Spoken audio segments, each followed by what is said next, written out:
Welcome everybody to Demystifying SEO to transform your website success. So my name's Dan Jenkins. I'm a commercial director here at Wagada Digital. I'm a big LinkedIner. I'm probably connected with a lot of people who are already here on LinkedIn, but please don't hesitate to reach out and scan that QR code there. I've been with the brand now for around 7 years. I'm based here out of our Cheltenham office. But yeah, if you have any questions or anything that you'd like to discuss with me further, post-webinar, don't hesitate to reach out and get connected. I will pop a link in the chat as well. But yeah, that's me, Dan Jenkins, commercial director. So just a very quick introduction to who we are and what we're about. So we are, I'm sorry, there's a lot of people registered, so I'm continuing to admit people at the same time. We are Wagada Digital. We're a full service digital agency. This is us in our Cheltenham office. As I mentioned, we're in London, St Albans, and here in Cheltenham as well. We've got staff across the 3 locations, and we work with brands nationally and internationally as well. We are an award-winning digital marketing agency. We offer really 4 core services. So digital marketing, website development, HubSpot, and employer branding. So from a digital marketing perspective, that would include everything from Google Ads and social media, right the way through to content marketing and SEO, which is obviously what we're going to be talking to you about today. We pride ourselves on having a team of specialists with expert in-depth knowledge, and we do work across a wide range of sectors, from care and early years through to technology, cyber, SaaS, broadcast media, the list goes on. So we work with exciting brands, and we're able to take all of our knowledge and learning and share that with you to empower you in your business, and indeed in this case in your SEO journey as well. Just a final thing from me before I hand over to Emily. I did mention that we're HubSpot partners. We are HubSpot Platinum partners. So for those of you who are familiar with HubSpot as a CRM, a customer relationship management system, we work with people that are looking to acquire, to start with HubSpot and begin their HubSpot journey, everything from purchasing the right product through to onboarding and ongoing implementation. For those of you who are already utilizing HubSpot, if you are already using HubSpot within your organization, we have an offer which we're running called Spot Check. It's absolutely free. What it is, one of our CRM experts will take a little look at what you're doing in there and offer you some guidance on how you can get them more out of the system. That's something that we're doing as Platinum partners. The QR code is there if you want to take advantage of that opportunity. But again, I'll also make sure that we send that as a follow-up. Finally, to say one more time, welcome to those that are joining, and you will receive a recording of this session and a full deck afterwards. Brilliant. So without further ado, that's it from me for now. And I'm going to hand you over to our SEO expert here at Wagada. Emily, over to you, Em. Hi, good morning, everybody, and thank you, Dan, for the warm welcome. I'm Emily, one of the SEO specialists here at Wagada. I've been here for 5.5 years, I think now, Dan. I think, yeah. So what we'll be going over today. So I appreciate we've got quite a wide range of stakeholders in the room with us today. So Dan, as you said, if you could keep an eye on the chat for me, and if there are any burning questions and it is possible for us to go a little bit deeper, then we'll do our best to do that. Otherwise, we can address any questions you have at the end of the webinar. So what we'll be covering is a kind of brief overview of what SEO is in 2024 and what it is and why we do it. Core ranking factors for us to focus on to help transform our website in 2024. And then we'll discuss some tactics that you need to adopt in order to tap into the value of those core ranking factors. And the tactics we're going to be touching on today are keyword research, search intent, which is one of my favorite things, on-page SEO, and technical SEO. So heading into the overview of SEO, or search engine optimization. So it's the practice of improving your website's visibility and how well it ranks on search engines such as Google and Bing. It involves enhancing elements of your website, such as your content, your website structure, and also other technical aspects to rank higher on search engine result pages. So from here on out, I'm going to refer to those as the SERPs. So what's the goal for 2024? The goal for SEO in 2024 is very much to make your website as relevant and helpful as you can to both users and search engines, ultimately resulting in gaining more organic, unpaid traffic to your website. So we'll start with why SEO is such a huge opportunity. So in this instance, we're going to talk about Google because it is the search engine that currently still has the largest market share. Last month, there were over 8.2 billion visits to the Google search engine across desktop and mobile. So the opportunity to showcase your website, whether that be, well, for free, but whether it be through a service page, a product page, or a blog page, is huge. So on the screen here, you can see we have a search semi-live and in stereo, but you can see there's going to be quite a lot going on the SERPs here. So we have a location, we've got map results here, we've got blue link results here, we've got imagery, we've got rich results. So there's a lot going on. But even if a user doesn't convert or buy a product or inquire about a service right away on their first visit, their Google visit may still lead to a conversion. So for example, they could click through to a blog post, sign up to a newsletter or follow you on socials. And then let's say 3 to 6 months later, they could get an email, see an engaging post that then convinces them to buy something and take action. So organic listings on Google can end up leading to a substantial amount of value or revenue for businesses each and every year. And with SEO, we can try and have a little slice of that pie too. So you may have noticed in the previous video, the search query there was Beverly Hills. I can see there's quite a few kind of guilty pleasures coming through, but that's We've got just a few, Emily. We've got a yeah. few. We've got binge watching Netflix. Sorry, binge watching. Guilty pleasures, binge watching Friends, which is amazing that is. And actually, I saw an episode the other day, and I was in stitches because for me, it's still very, very. It's timeless. We've got Nobody Wants This, which I've not heard of, but yes, yeah. Oh, I'm glad to see someone's watched that. Okay, and we've got Baby Reindeer, which is obviously yeah, which I enjoyed as well, actually. Yeah, massive one. So mine's Selling Sunsets. Really, I'm not usually one for reality TV or those kind of shows, but Selling Sunsets is definitely my guilty pleasure. But there was also something else happening on that video on the previous slide. So the SERPs, the search result page listings, it consisted of far more than just text results in positions 1, 2, 3, and so on. And as you can see from the anatomy of the SERPs in the image on the left, there's an array of common types of search results that appear when you type in your search query. You've got text results. They're your normal kind of blue link results that you're more familiar with. Rich results, these happen when kind of tech. And just whilst you're going through this, we've had a question come through on the blue link and the wording of blue link. So maybe we just it'd be quite nice to touch upon that as part of this and when you're referring to that blue link. Yes. So when you type in a search query into Google, you have your list of results there and they tend to be blue. And then I don't know if you ever recognize that when you go to revisit a particular search query, it might be purple. And that's just identifying that you visited that website before. So blue link is just the color that the result shows up on Google search results, but it's just the ordinary kind of standard text listing, if that makes sense. Does that kind of answer the question there? Yeah, perfect.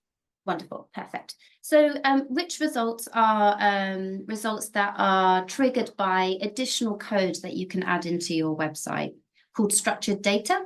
So that gets into a little bit more of the technical side. We have image results, which are great for e-commerce stores. A lot of shoppers like to buy visually, which makes sense. I mean, you don't go into a shop and read the item label for 10 minutes. You tend to try it on and see how it looks.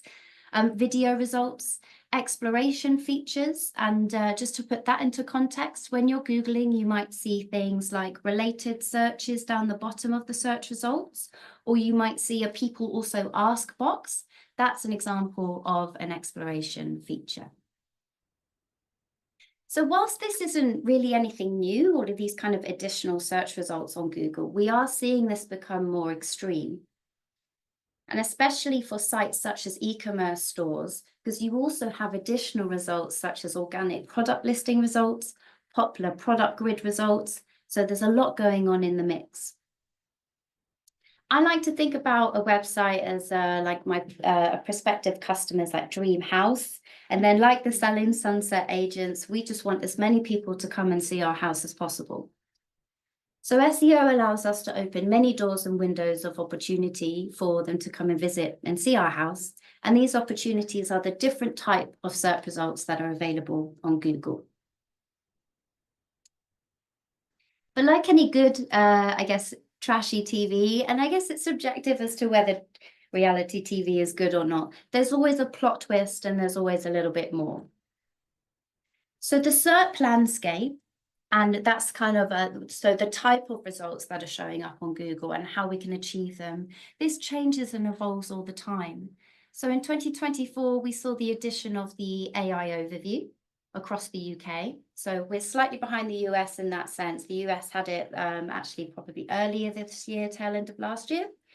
So whilst you've been searching on Google, you may have come across this yourself actually, and I do invite you to give a thumbs up if you have seen an AI overview whilst you've been searching. So Dan, just let me know whether you're seeing any thumbs. But the AI overview is Google's integration of AI into search, and this is powered by... We've got some thumbs up, Em. We've got thumbs up. Perfect. So it's good that you've seen this in practice, because it's becoming, although it's still quite experimental, it's happening more often, especially for more complex search queries. So it's powered by machine learning. You may have heard of a couple of these. There's a few models, but things like BERT or Google RankBrain, just for starters. It's Google's effort to handle more complex search queries, but most importantly, serve helpful and useful content to its users. So in SEO, we say the organic listing shown at the top of the page is ranked number 1, and then the next listing is number 2, and so on and so on. The page ranking in position number 1 is 10 times more likely to receive a click compared to the page in, say, the number 10 spot.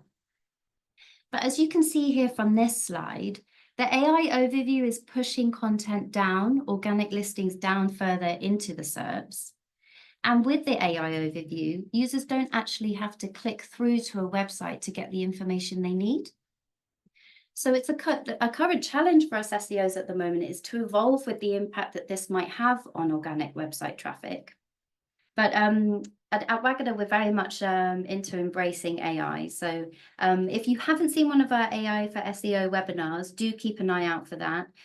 You'll get some really great top tips to help you save a lot of time, but also how to keep up with the changes in AI and the impact. The amazing thing about this, Em, is I think how much it's evolving, right? Because I can't vouch for the authenticity of this, but I did see a screenshot that somebody sent me of an AI search result, which was somebody Googling the difference between a source and addressing.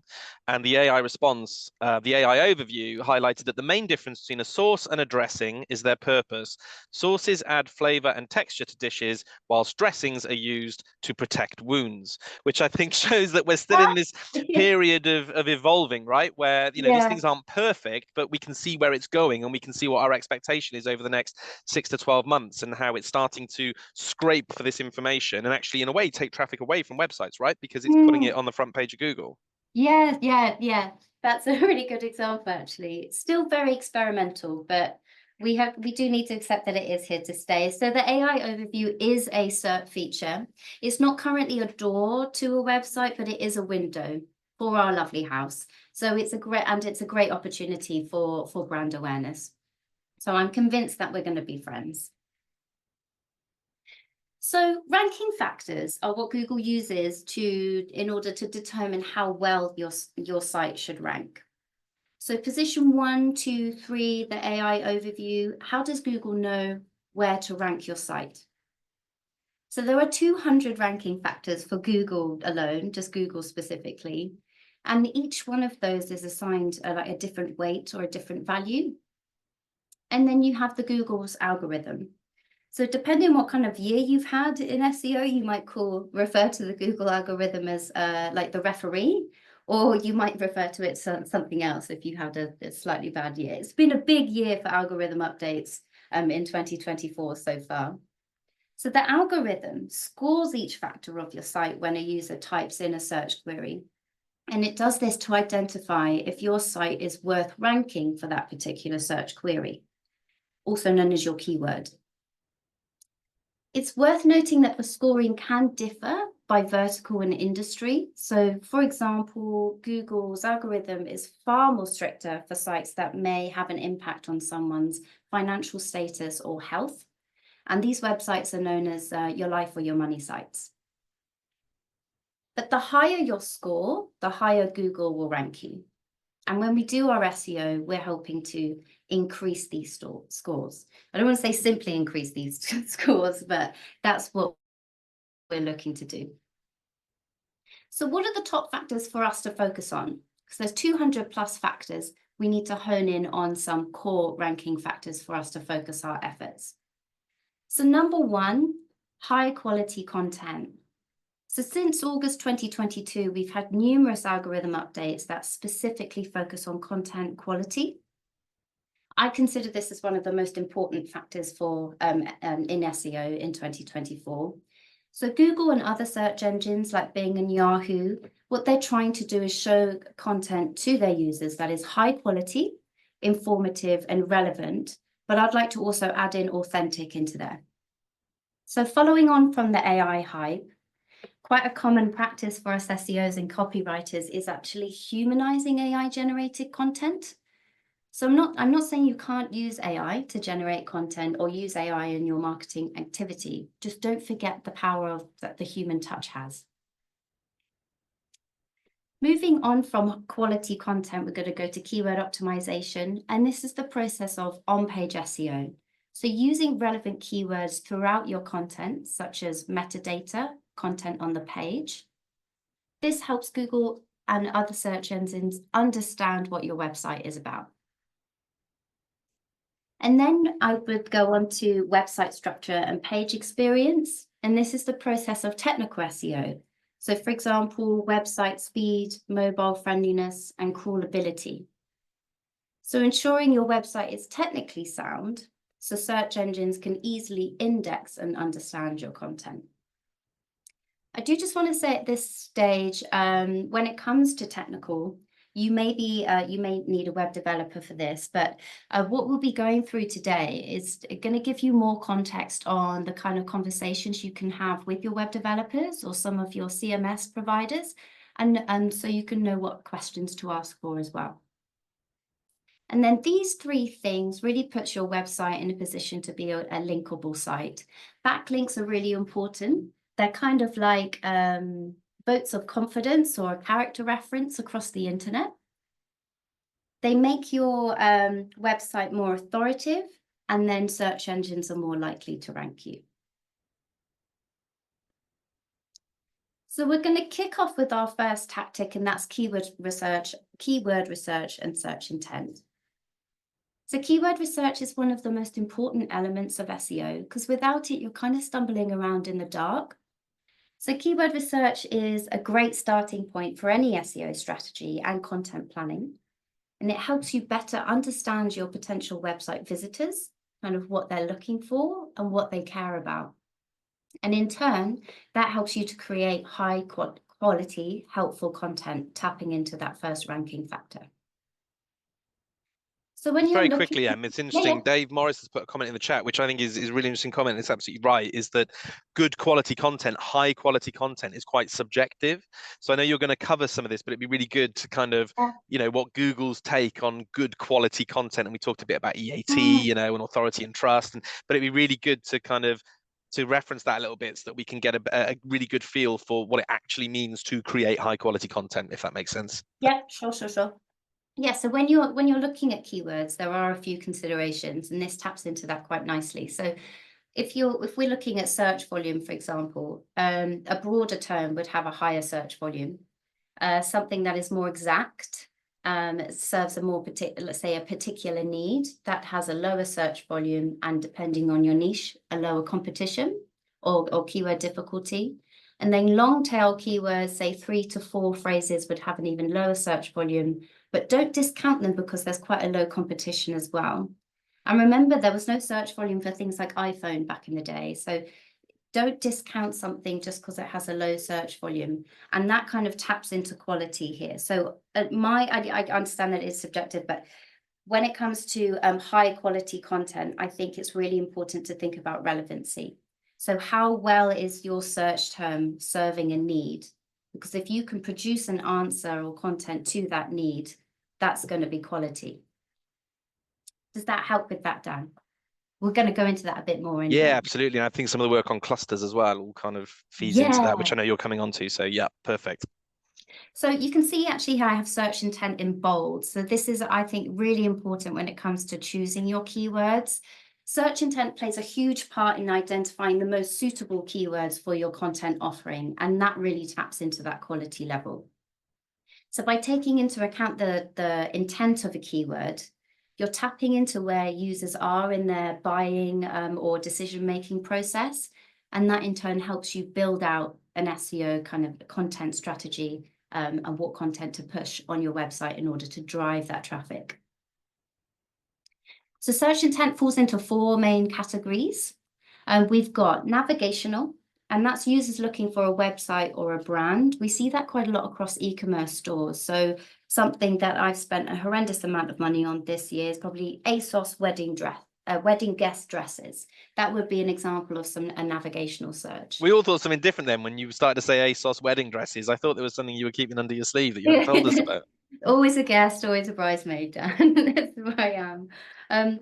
Informational users, they're looking for an answer to a question. And these are, this area is great. So think what, why, how, who, and when. So in terms of a keyword, we might be looking at how to move from the UK to LA, as an example.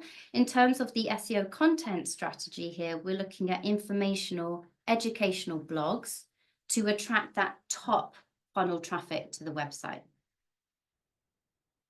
Commercial search intent are users that are considering a purchase or of a product or a service. So in terms of keywords, we might be looking at buying a house versus an apartment, or renting versus buying. So in terms of our content here, we're looking at middle funnel traffic, listicles, product comparisons, product reviews, kind of more technical information about services and products and things like that. Transactional, exactly how it sounds. So users are looking to complete a purchase or complete some kind of action on the site. In terms of keywords, we're probably looking at, say, new houses for sale on Sunset Boulevard. And then from an SEO content point of view, we're looking at bottom funnel traffic, so product pages, service-focused landing pages for your website. And then staying on kind of the theme of search intent, we're going to move on to keyword clusters. And this is one of my favorite things to do. So clustering your keywords by search intent enables you to form a group of keywords, usually in the form of a primary and secondaries. And then secondaries being closely related phrases, synonyms, or long tail variations of your primary keyword. So clustering is really important in SEO because it enables users to find a page in various different ways. So the same page using several different search terms. So for example, here I've got moving to Los Angeles, relocating to Los Angeles, move to LA. So these search terms, users using these are probably looking for the same information, and Google will probably display similar results. So there's a number of benefits as to why you would want to cluster keywords like this. And one of them, and this really comes into how we can turn our website into kind of more of a traffic generator, is you can accumulate search volume to a page. So if you're ranking highly for a search term that has, say, 120 monthly searches, but you're also ranking for a very close variant of that search term that has 100 searches, you kind of have the potential to gain 220 monthly searches to that specific web page. It also allows you to optimize your content in a more holistic and natural way because you're not simply repeating one keyword. You're using kind of related language, semantics, and that really taps into boosting your content quality. So you kind of see this in action here. And I think, Dan, you worked on this project with me, actually. We did a keyword research and a clustering project for Marshfield Ice Cream. They were entering the B2C kind of online home delivery space for the first time. And we managed to get great visibility for transactional keywords across their kind of product range. So really nice project to work on, actually. I never thought that I'd come to work and look up different ice creams, but that's the magic of SEO. You work on lots of different things all the time. So we're going to move on to our next tactic, on-page SEO. And just coming back to our ranking factors, we're going to be tapping into keyword optimization here. So once we've selected our keywords, like what do we do with them exactly? If we just spread our keywords across multiple pages, how will search engines know which one to rank for a specific query? On-page SEO consists heavily of keyword optimization, but we're not talking about just stuffing keywords into our content and repeating ourselves. We're looking to enrich elements of our content and elements of our website code on individual pages. And I say individual pages intentionally because we want Google to understand what each page on our website is about. So think back to that kind of SERP anatomy. What we're looking for is to enrich content so we can spread our visibility across the range of SERP result features we have available for us. So the core elements of SEO we're going to touch on today are URL structure, your metadata, so title tags and meta descriptions, header tags, alt text, and anchor text. So kicking off with URL structure, ideally you want to have your primary keyword in your URL. So we do recommend doing this for any new page that you create, but we wouldn't recommend revisiting existing pages on your site, updating the slugs or the URLs and redirecting them. You won't see the SEO benefit from the effort that goes into doing that exercise. So think new pages moving forward, get your keyword into the slug. Just a few other best practices. Try and keep the year out of your slugs. It keeps your lovely house that you're showcasing off to all your buyers. You want to have doors, windows open, lots of fresh air, get it circulating around the house. So if you don't have a year or numbers in your URL, you can update the content on that page all the time and it expands the lifespan. So say if you had a nice 2024 guide, but you had 2022 in your URL, it would be a little bit confusing to Google as to whether the content is up to date and relevant. Metadata. So this is really important. Metadata consists of your title tags and your meta description. These are the two first elements that users see about your website on search results. So I've got an example of that on the left-hand side here, and that shows you the blue link results specifically. So if I'd visited one of these before, next time I go back to the SERPs, it would be purple for me. So a few best practices to think about here is to make sure that your metadata, your title tags and metas include your keywords. And they also have character limitations. So 60 for a title tag, 155 to 60 for your meta descriptions. Moving on to header tags. So the best way to explain header tags is when you're like reading magazines or books or any kind of more traditional written content, you're probably used to seeing titles and subheadings. So on a website, these are referred to as H1s, H2s, H3s, and H4s. It goes up to H6. These HTML elements help you organize your content, and that helps search engines understand what the page is about and how you're structuring the content. But it helps you break it down into subtopics and subsections. So top tips here would be to use your primary for your H1, so the main topic of the page, and then incorporate, your relevant terms or secondaries into your H2s, 3s, and 4s. And this improves the readability of the content and the relevancy. So that really helps us naturally optimize your content for your keywords. So images and video. Just very quickly, So, and we had a oh question yeah, come through. It might be worth just very quickly touching on it because I think it's a really yeah, interesting one. Somebody asked you in the content section about the misspelling of words. So there was a specific example regarding common misspelling of the word counselling, for example, and whether yeah, you would need to tailor your keyword plan as such. Now, obviously, with Google Ads, we know that if you put in the keyword with the right spelling, Google will then automatically show that and understand the yeah. nuance of that. Do you want to chat a little bit about that from an organic SEO perspective? So Google is really clever in that sense as well. It does understand misspellings.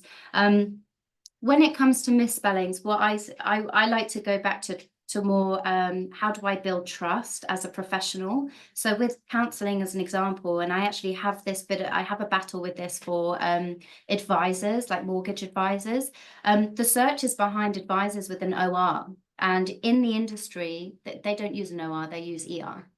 So I wouldn't tailor my keywords to go with OR because it's the industry's kind of opinion and also their client's opinion that advisor is spelt with an ER. And if it's a trustworthy and a professional mortgage advisor, they're probably spelling that word correctly. Does that make sense? I think misspellings, Google will understand what the user is trying to say.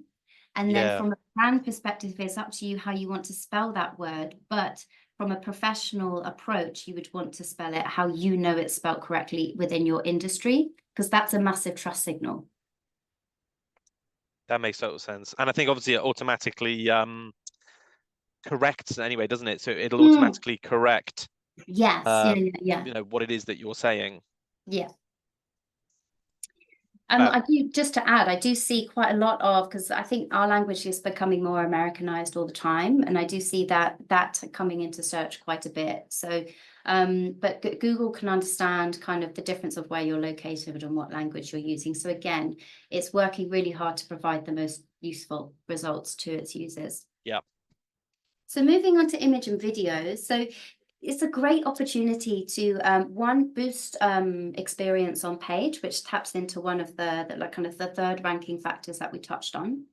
And over 60% of users actually, if you're an e-commerce store, they rely on product imagery over the product description. So quite a high amount of users are looking for kind of visual cues when they're making decisions. So circling back to that SERP anatomy, we've got an opportunity to keyword optimize these elements of our content to achieve the image and the video search results as well. So optimizing our images and videos, we can perform in those blue link or those text results, as well as image and video results. So ideally, you're kind of opening 3 doors on the one page of Google. So just to touch on some best practices, alt text for your imagery. So search engines read images using the alt text. So you can optimize that alt text to include your keywords. And you can optimize file sizes so that they load a little bit quicker and give a better page experience. For video, slightly more technical, but you can mark up your video with something called structured data. And this helps Google then understand the video and then display it more prominently on the SERPs. So video schema markup, if you like, is a little bit, it's a piece of code, and it basically is like, hi, Google, I have a video on my page. It's about moving to LA. The video is called Everything You Need to Know About Moving to LA, and it's 3 minutes long. Please consider featuring this in your SERPs. Kind regards, our house, something like that. It's communicating to Google exactly what it is and what it means. So internal linking, this is what we would refer to as a little bit of a quick win in SEO. So internal links is a link on your website linking to another page on your website.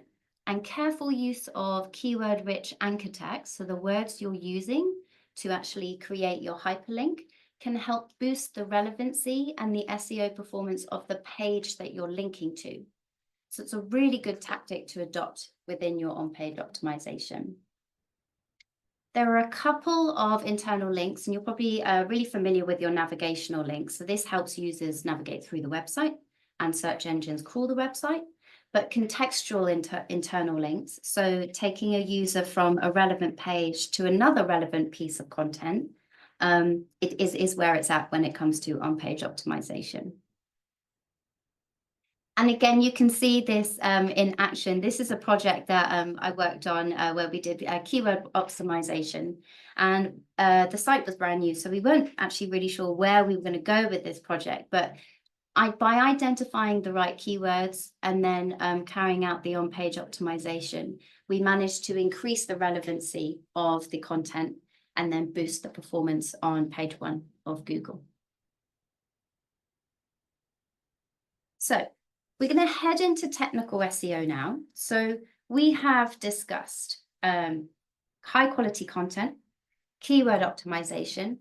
Technical SEO now helps us address that website structure and page experience. So we've put a lot of effort into these first two. What we want to make sure now is that search engines can crawl and index our content effectively so that it's then displayed on search results. So technical SEO really focuses on the back end of your website. So we're actually looking at elements within the code here. So core elements we're going to touch on today, they address that third core ranking factor that I just had on the circle there. We're going to have a look at website structure, crawling and indexing, mobile friendliness, and website loading times. So search engines are made up of crawl bots. I just hope they look this cool, but it's probably doubtful. But what they do is they crawl through your website using those internal links that we discussed. So if you think of Google like a big book, you'll only be able to find a page if it's in Google's index. And it has to crawl your site in order to find the pages and then store them within its index. As they crawl through your page, they can find new pages that you create. They can come across updates or changes you've made to a content, and that helps it all come into Google's index. So how do we make sure search engines can crawl and index all of our content effectively? So a clear website structure is especially important for websites such as e-commerce stores or quite large websites. A really good example of that would be kind of a knowledge hub or a school website, because you have a lot of live events and calendar URLs and things like that. So e-commerce sites, just to put it into kind of context, and this kind of is fine for all sorts of sites. It helps Google understand what is a product category, what is a subcategory, and what is a product. So what would be a service, a sub-service, and then any kind of like child theme within that. It helps users navigate your website well, but it also helps search engines find pages easily. So crawling and indexing is really important. So to make sure search engines can find every page on our site, there's something called an XML sitemap. And that is a map of all of your pages. It's not visible on your website specifically for search engines. It's especially helpful for those larger sites that I just mentioned that have complex structures. So search engines can find all of your new pages quite easily that it might not find through regular crawling. So top tip here is to make sure you have an XML sitemap on your website and make sure that you submit that sitemap to Google Search Console. Bing has an equivalent where you can submit your sitemap as well. And that just tells Google and Bing, hey, here are all the pages on my website, crawl them, welcome. Moving on to mobile friendliness. So by 2025, I think it's estimated by Statistica there will be just under 7.5 billion mobile users. Google's it's done this for a couple of years now, but Google prioritizes mobile friendly sites. So it's really important to ensure that you have that mobile friendliness and optimizations on your website. So Google actually indexes the mobile version of your website first because there are so many people browsing and shopping on their mobiles. Web page loading times. So this is quite something that you can discuss with your web developers. And I've got some top tips as well on how we can make sure our website is loading as efficiently as possible. So Google wants your website to load quickly and provide a great user experience for your audience. A couple of years ago, Google introduced some minimum standards for paid loading speed times. And these metrics are referred to as core web vitals. Google deems these metrics as critical for user experience, so they became a ranking factor a couple of years ago. Search engines also have something called a crawl budget, and loading times helps you make the most out of that crawl budget. So if the page isn't loading, then the search engine can't crawl the page effectively and it can't find all of your content. So we're helping both users and search engines here. So here are the core web vitals. Now, I know they look a little bit technical, like LCP and TBT, but I've got some definitions for them here. And essentially, it's just how quickly your page can appear to load. And that might depend on the content you have on it, such as imagery, video, coding, everything that kind of puts your page into a visual and functional format. And it can be a little bit of a balancing game. So, for example, a dream website as an SEO would be a wonderful, fast one, but it will probably be like a worst nightmare for a website designer. I can't imagine it would probably be particularly like visually appealing or immersive for the user. So I do encourage you to kind of work with your developers or work with your theme creators to find a good middle ground and provide them with the guidelines that you're looking for example, the minimum requirements here. So some best practices, and I appreciate developers would be required for some of these, is choose your image formats wisely. Maybe use JPEGs or it's called a WebP, WEBP format, or opt for a lazy load, which is great for e-commerce stores. So the images only load when they're requested, once the user gets to that part of the page. And then I'm just coming on to TV shows again. I don't know if anyone's seen the TV show Hoarders. And everybody, like people's houses are just full of all of everything that they've collected over the years, and they're trying to clean it out and they're stumbling over everything. It is exactly the same on your website. Clean all of your code, streamline all of your code, because you might find that there's maybe even empty spaces that you can remove.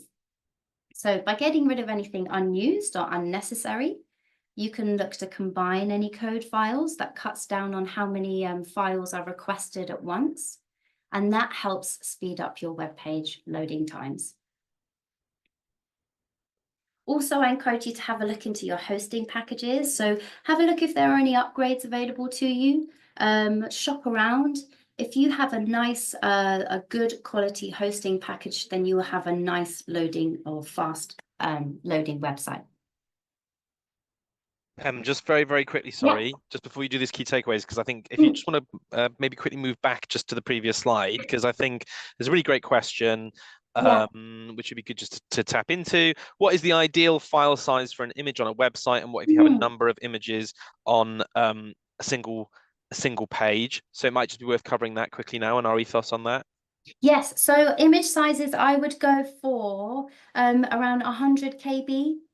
And when you're using a format such as a JPEG, the WebP is a kind of newer format that a lot of SEOs are adopting, and that allows you to compress the size without having to sacrifice the quality.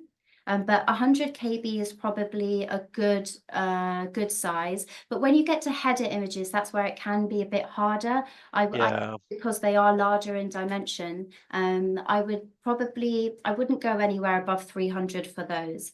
But keep an eye, like you can use your imagery, you can test your site speed really easily with some, it's called the Page Speed Insights tool with Google. You've just covered the next question as well, Em, which is perfect. So is there a way to check these times for our current website from Kashish in the chat? So if you just want to quickly chat on that, that'd be awesome. Yep, so Page Speed Insights, we can pop that in there. What I do recommend is that you use an incognito browser when you do that, just because Chrome extensions can interfere with those tests. So use a incognito function so you don't have any Chrome extensions, so you can see the speed of your website. Fantastic, thank you, Em. So moving on to just the key takeaways. So search engines in 2024 are trying to provide the most helpful results in response to their users' search queries. Ranking factors are what determine where you appear within those search results. So to drive success, we need to adopt these tactics to address those factors. So keyword research and search intent help us ensure our content is useful and high quality and really tapping into the the relevancy and the ability to answer a question. On-page SEO ensures that it's keyword optimized naturally, and it's also boosting the relevance. And then technical SEO helps us make sure our content is found, indexed effectively, whilst providing the best possible user experience for our audience. And that's the chat today. So how are we on timing, Stan? We are perfect on timings. We're spot on. So Emily, thank you so much. That was absolutely fantastic. So much useful insight in that. We will, as I mentioned, send a follow-up, but we'll also send you a link to, the full recording and also our forthcoming webinars. We've got a great webinar coming up on Google Ads. I'll try and pop that in the chat as well as we go through this next bit, because we are going to open up to questions. But yeah, so there's plenty of food for thought. But Emily, thank you again so much. And we've had a couple of questions come through, so I'm going to tackle that first, if that's okay, and then we'll open it up to the room as well, and anybody else that wants to pop those questions in the chat. So we had a great question come through earlier that I just want to cover. We talked a lot around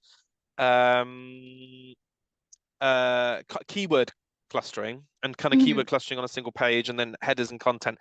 Somebody asked about when it's best to get all of that content on a single page, well structured, versus breaking that up into separate pages, right? Now, I know that we could spend all day going deep into that because there's a lot of nuance and subjectivity and also search intent. But should we chat a little bit around the difference between structured content on a single page and how you would break that off into more content clustering, whether it's for, I guess, service pages or blogs? What's your take on that?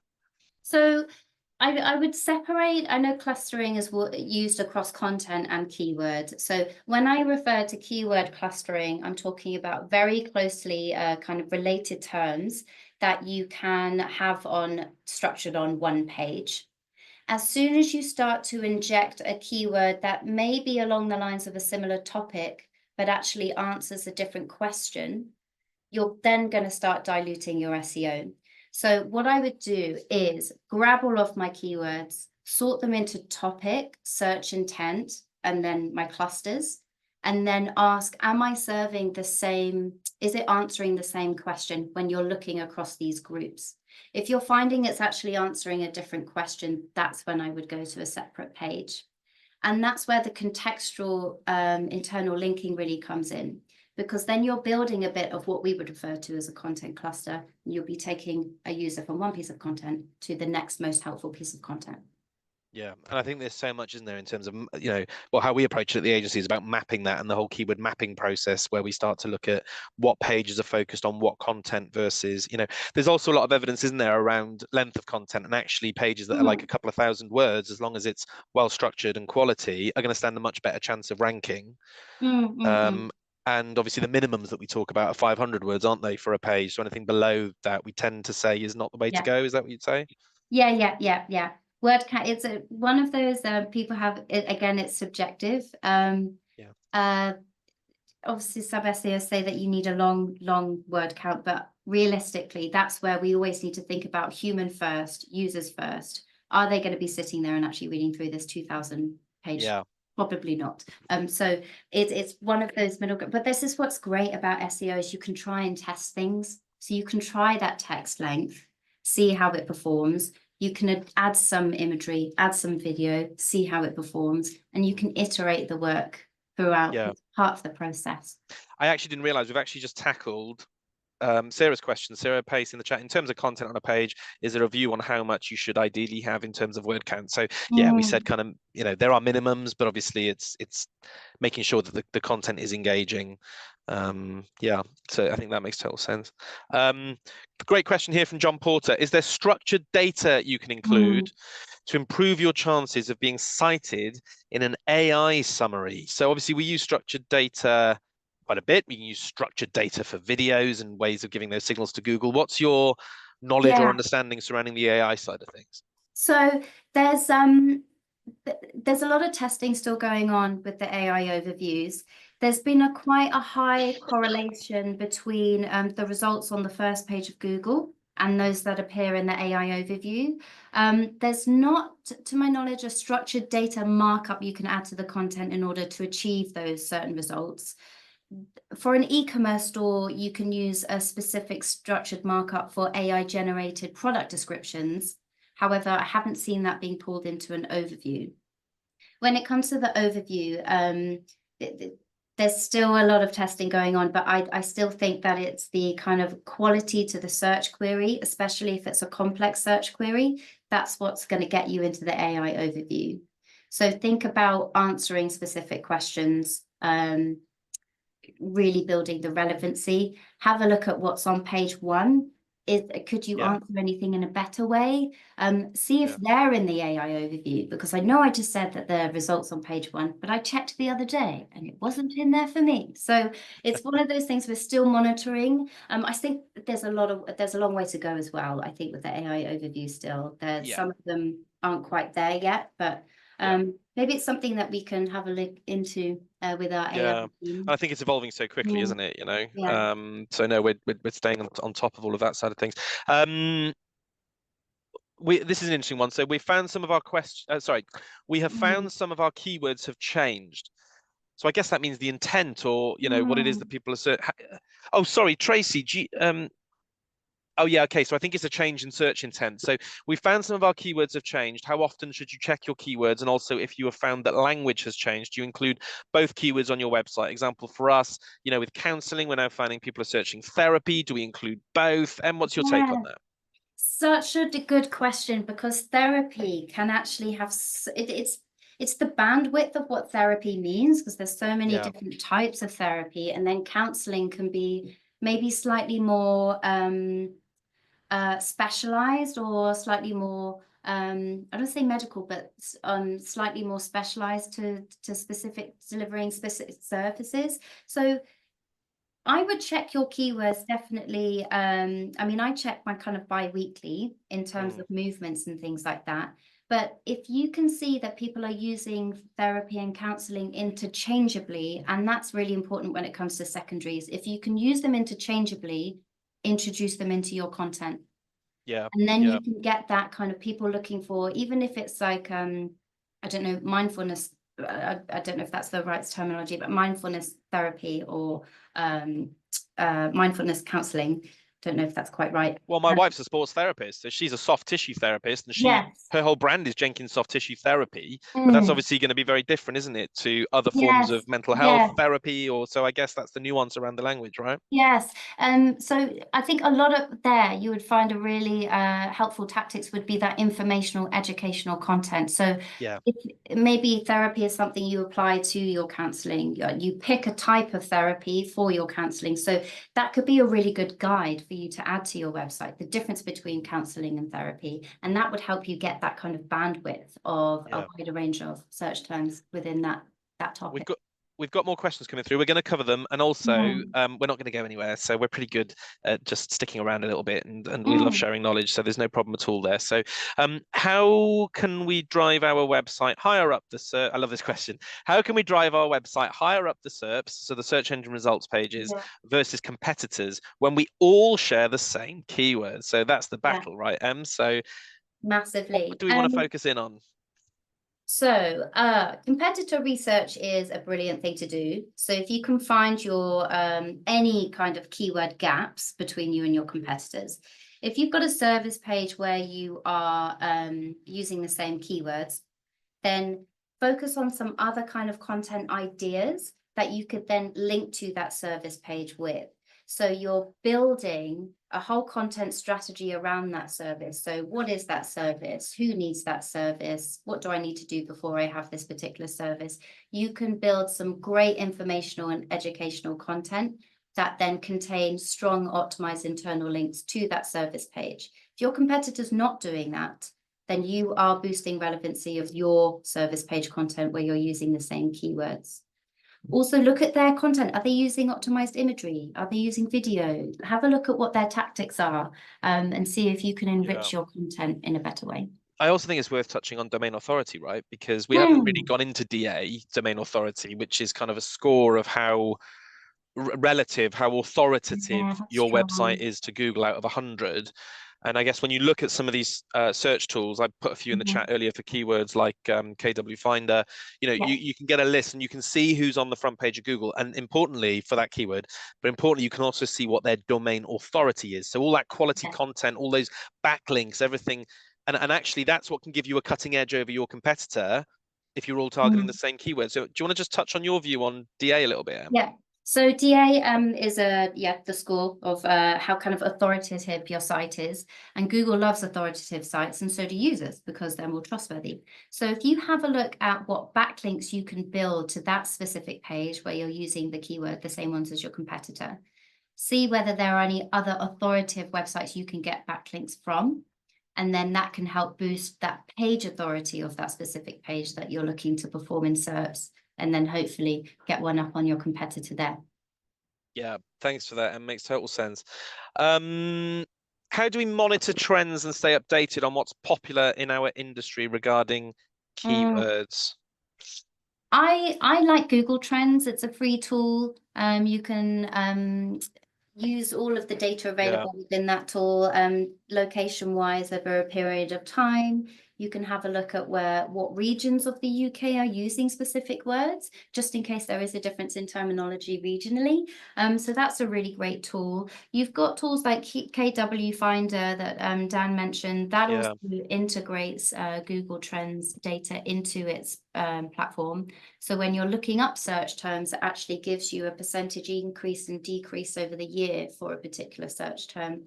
It is one of those things that you do probably need to have a tool for, would you say, Dan? Kind of does the hard work for you. Kind of, yes. I would agree. It's interesting, Em, because I mean, I know I've had clients come to us, new who talking through challenges and things, and they'll say that they've noticed kind of drops in search traffic and so on. And then you look at kind of what keyword visibility is like for the actual keywords that they're targeting, and that hasn't dropped. So hang on, you're still on page 1 for these 10 key keywords, and yet your traffic has dropped by 30%. And then when you start to look at tools like KW Finder and you see the historic trend of search volume, so average monthly searches, you go, oh well, hang on, this is now telling us about marketplace demand, or what the real situation here, which is either the people are searching for something different, or their need is evolving, or the demand has changed, and then you have to build out a whole content plan around that and repositioning. So when we see traffic drops, our minds instantly go to keyword visibility drop. But obviously it's not always the case, is it? And I think it's about looking at the whole picture. But yeah, as you say, you kind of need some tools to support you in that area, right? A really good example of that happening is in family law, in divorce rates and things. The search volume in some of those search terms like separation and things like that are massively different even in the last couple of years. That's where if you're doing your own SEO or you have someone doing your SEO, that's where your professional knowledge of what's happening in your industry space, and you can kind of combine forces there. Yeah, brilliant. Any final questions? Please don't hesitate to drop them in the chat or unmute and ask. Speak now, forever hold your peace. Fab, brilliant. Right, folks, thank you so much. It's been a really, really good hour or so. So thank you to all those who have joined. If you found this session beneficial, please don't hesitate to let us know. Please do shout about it on LinkedIn. Obviously, it goes a long way. Please don't hesitate to leave us a Google review, perhaps, and I will send a link to that when we send across the follow-up as well. And we're getting so many lovely messages in the chat. Lots and lots of thanks. Lots of thank yous to Team Wagada. Lots of well done's, Emily. So listen, we love sharing this knowledge with you. Go forth and have a great SEO journey. And if you want to chat more about how Wagada Digital can help you, you know where to find us. But for now, take care. Have a great weekend. And I should be thinking of you all from sunny Portugal from Friday to Friday tomorrow. And Emily from LA. So thank you, everybody. and have a good one. Cheers, folks. Thank you. Bye-bye.